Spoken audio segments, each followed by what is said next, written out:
Molarity पढ़ने जा रहे हैं। मोलैरिटी क्या होती है? Molarity number of moles of solute dissolved in 1 decimetre cube of the solution. Number of moles, एक मोल में कितने यानी कि 1 डेसीमीटर क्यूब है, ये सॉल्यूशन है, ठीक है ना। जब हम पानी डालते हैं एक बीकर में तो वहाँ पर एक सेट होता है, एक मेजरमेंट सेट होती है जहाँ पर लिखा होता है 1 decimetre cube is equal to 1 litre, 1 litre.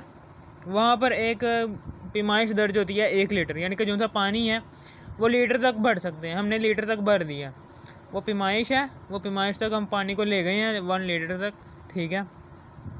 और फिर उसके बाद हमने उसमें वो मोलर मैस के हिसाब से हमने उसमें ये सोडियम हाइड्रोक्साइड डाल दिया।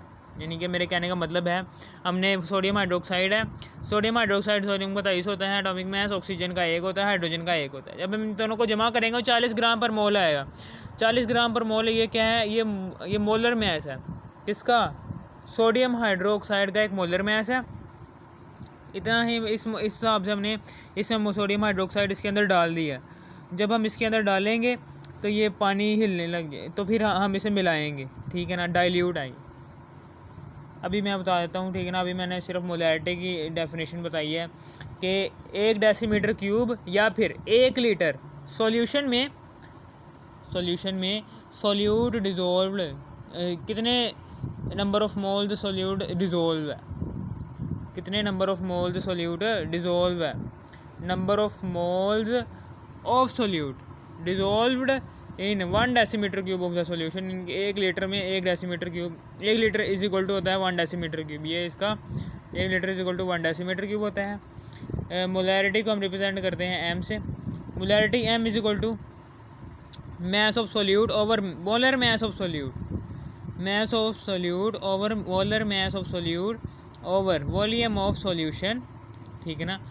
ये देखें, ये फार्मूला है मैस ऑफ सॉल्यूट, हम हमेशा ग्राम में लेते हैं। Molar mass of solute gram per mole, volume of solution decimetre cube, ये फार्मूला है, ठीक है ना। इससे हम जाहिर कर, इससे फार्मूले से पता चल रहा है ये। फिर उसके बाद ये जो सा है mass of solute, mass over molar mass, ये क्या है? Number of moles of solute, number of moles of solute, ठीक है ना, number of moles of solute. अब जो सा यहाँ पर एक यूनिट बन रहा है, नंबर ऑफ मोल्स क्या होते हैं? मोल ओवर लीटर। ये डेसीमीटर क्यूब क्या है? ये लीटर के बराबर होता है, ये लीटर, मोल ओवर लीटर, 1 मोल ओवर 1 लीटर, ठीक है ना। अब उसके बाद मैस ऑफ सॉल्यूट है, मैस ऑफ सॉल्यूट है, ये ग्राम में लेते हैं हम, ठीक है ना। नीचे मोलर मैस ऑफ सॉल्यूट है, नीचे क्या है? ये मोलर मैस ऑफ सॉल्यूट है, ठीक है ना। और ये जो सा है, ये वाली चीज़, ये हम नीचे ले गए हैं, मोलर मैस ऑफ सॉल्यूट, ये बटे के नीचे ले गए हैं, ठीक है ना। यहाँ पर ये जो सा मोलर मैस दिख रहा है ना, ये बटे के नीचे ही था, ऊपर भी, ठीक है ना। तो यहाँ पर हम इस बटे के नीचे, इस तकसीम के नीचे ले गए हैं। मोल वॉल्यूम ऑफ सॉल्यूशन ये आ गया, डेसीमीटर क्यूब में होता है। और मोलर मैस ऑफ सॉल्यूट क्या है? ये ग्राम पर मोल है। ये दो है इसकी। फिर उसके बाद मैस ऑफ सॉल्यूट ये है, ग्राम है। मोलैरिटी जो सी होती है, इस फार्मूले में हमें पता चल रहा है कि molarity is directly proportional to the mass of solute. जितना मैस ऑफ सॉल्यूट ज़्यादा होगा उतनी मोलैरिटी क्या होगी? ज़्यादा। और मोलैरिटी इज़ यानी कि inversely proportional to the volume of solution. जितना वॉल्यूम का सॉल्यूशन ऑफ वॉल्यूम सॉल्यूशन का जो सा वॉल्यूम है वो ज़्यादा होगा, उतनी मोलैरिटी कम होगी, ठीक है ना। पता चल गया? ओके। अब यहाँ पर अब हम पढ़ेंगे कि कंसंट्रेशन यूनिट्स में हमने पढ़ा था पीछे, जो सा हम पढ़ कर आए हैं कंसंट्रेशन यूनिट्स में, थोड़ा सा वो भी बता देता हूँ। ये कंसंट्रेशन यूनिट्स में हमने पढ़ा था कि इसमें हमने निस्बतें पढ़ी थी, एक रेशोज़ पढ़ी थी कि अमाउंट ऑफ सोल्यूट, सबसे सोल्यूट हमेशा ऊपर आएगा, सॉल्वेंट हमेशा नीचे आएगा, ठीक है ना। अमाउंट ऑफ सोल्यूट की कभी अमाउंट ऑफ सॉल्वेंट के साथ रेशो होती थी, कभी अमाउंट ऑफ सोल्यूट की अमाउंट ऑफ सॉल्यूशन के साथ रेशो होती थी, ठीक है ना। ये देखें, ये दो रेशोज़ हमने कंसंट्रेशन यूनिट्स में पढ़ी थी, mass over mass percentage, mass over volume percentage, volume over mass percentage, और वॉल्यूम ओवर वॉल्यूम परसेंटेज, हमने ये कंसंट्रेशन यूनिट्स में पढ़ा था। फिर उसके बाद आगे है जी, ये है जी प्रिपरेशन ऑफ मोलर सॉल्यूशन। अब हम ये प्रिपेयर कर रहे हैं। कैसे प्रिपेयर करेंगे अब हम ये देख लेते हैं। ये देखिए हमने यहाँ पर ठीक है ना, एक पानी एक मग्गा लिया है, एक बीकर लिया है, ठीक है, जो भी आप कह लें इसे बीकर है। इसमें हमने 1 लीटर तक इसमें पानी भरा है, 1 डेसीमीटर क्यूब तक हम इसे पानी से फिल कर दिया। जब इसे पानी में से फिल कर दिया है तो इसके अंदर 40 ग्राम पर मोल 40 ग्राम पर मोल इसके अंदर सोल्यूट डाला है, किसका, सोडियम हाइड्रोक्साइड का, ठीक है ना। 40 ग्राम पर मोल यानी कि 1 मोल, ठीक है ना।